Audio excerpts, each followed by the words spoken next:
नमस्कार, स्वागत आप सभी का वाइबिन बिहार झारखंड में। मैं हूं आपके साथ मुदिता त्रिपाठी। आपने आज तक बैंक डकैती सुनी होगी, गहनों की चोरी सुनी होगी, यहाँ तक कि बिहार में पुल और मोबाइल टावर चोरी होने की खबरें भी सुनी होंगी।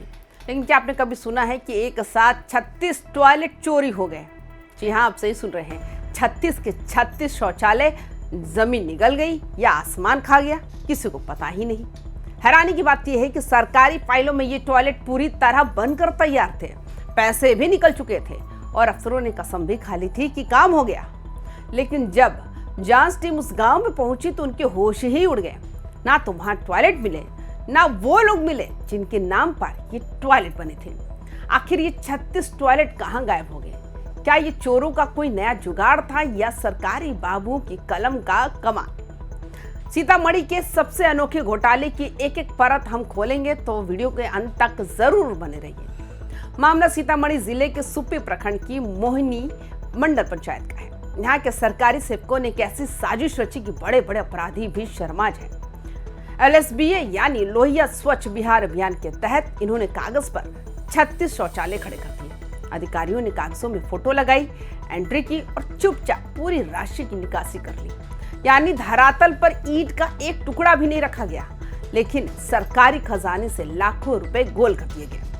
चोरों ने ऐसा जुगाड़ लगाया कि बिना सीमेंट और बालू के ही 36 टॉयलेट बनकर गायब भी हो गए। जब किसी ने 2024 में इसकी शिकायत की, तब जाकर इस अदृश्य घोटाले की फाइल खुली। सोचिए, ये कोई मामूली जादूगरी नहीं, ये प्रशासनिक जादू है। कागजों पर ईंटें जुड़ गई, प्लास्टर हो गया, पेंट हो गया और यहाँ तक कि दरवाजे पर कुंडी भी लग गई। सरकारी खजाने से 12-12 हजार रुपए की राशि ऐसे निकली जैसे ATM से पैसे निकलते हैं। लेकिन हकीकत यह है कि मोहिनी मंडल पंचायत के उस वार्ड में आज भी लोग खुले में जाने को मजबूर हैं। जिस जगह पर शौचालय का किला खड़ा होना चाहिए था, वहां आज भी घास उगी हुई है। इन 36 शौचालयों ने मिस्टर इंडिया की घड़ी पहन ली थी। फाइलों में तो ये चमक रहे थे, लेकिन जमीन पर इन्हें ढूंढने के लिए खुद BDO साहब को टॉर्च लेकर निकलना पड़ा। फिर भी हाथ कुछ नहीं लगा। क्या ये भ्रष्टाचार की पराकाष्ठा नहीं है कि जिस बुनियादी सुविधा के लिए केंद्र और राज्य सरकारें अरबों रुपए खर्च कर रही हैं, उसे सीतामढ़ी के इन कलम के जादूगरों ने डकार लिया। सोचिए, प्रशासन को इस सच तक पहुंचने में पूरे 2 साल लग गए। DM ऋषि पांडे ने जब इस मामले की जांच DRDA निदेशक को सौंपी, तब जाकर इस बंदरबाट का खुलासा हुआ। जांच करने गए अधिकारी उस वक्त हैरान रह गए जब सुप्पी के तत्कालीन BDO खुद जांच में एक भी लाभार्थी को नहीं ढूंढ पाए। वार्ड में घूम घूम कर थक गए, लेकिन ना टॉयलेट का गड्ढा मिला और ना ही वो इंसान जिसे इसका लाभ मिलना था। ये 36 लोग भी शायद कागजी भूत थे, जिन्हें अफसरों ने सिर्फ पैसा निकालने के लिए पैदा किया था। अब DM का डंडा चल गया है। 3 में से 2 कर्मियों की नौकरी जाने वाली है और एक बड़े अधिकारी की रिपोर्ट राज्य सरकार को भेज दी गई है। अब सबसे बड़ा सवाल उस देरी पर उठता है। 2024 में शिकायत हुई, लेकिन जांच रिपोर्ट आने में 2026 लग गया।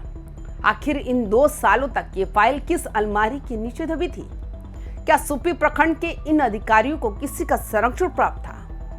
अक्सर होता यही है, जब कोई घोटाला सामने आता है तो उसे दबाने के लिए जांच का खेल खेला जाता है। लेकिन DM ऋषि पांडे ने इस बार साफ कर दिया है कि फाइल की धूल अब और बर्दाश्त नहीं की जाएगी।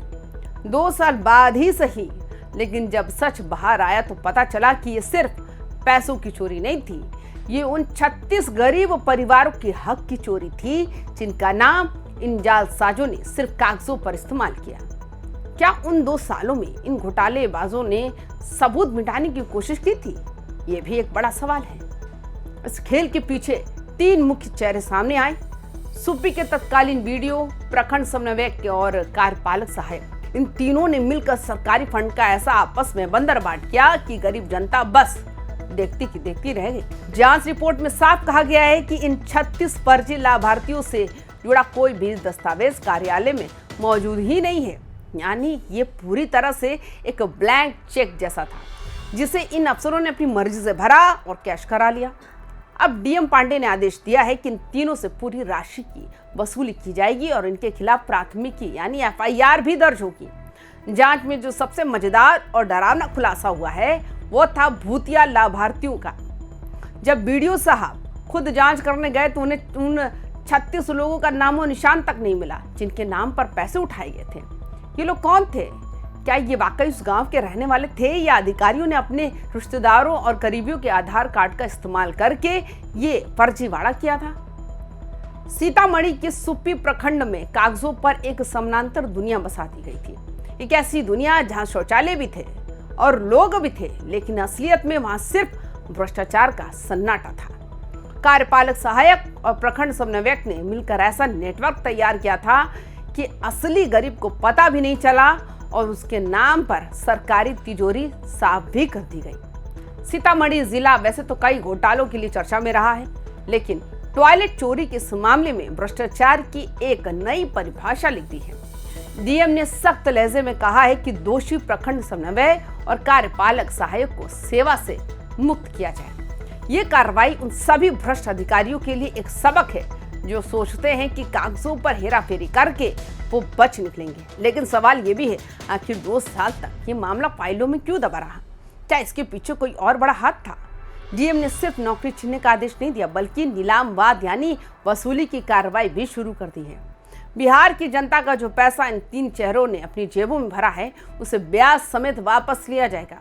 लेकिन क्या सिर्फ बर्खास्तगी काफी है? सीतामढ़ी में ये कोई पहला घोटाला नहीं है। कभी खाद घोटाला, कभी सड़क घोटाला और अब टॉयलेट घोटाला। जब तक इन सफेद पोश अपराधियों को जेल की सलाखों के पीछे नहीं भेजा जाएगा, तब तक व्यवस्था में सुधार की उम्मीद बेमानी है। सुप्पी के तत्कालीन वीडियो के खिलाफ ग्रामीण विकास विभाग को जो रिपोर्ट भेजी गई, उम्मीद है कि वहां से कोई बड़ा हथौड़ा चलेगा।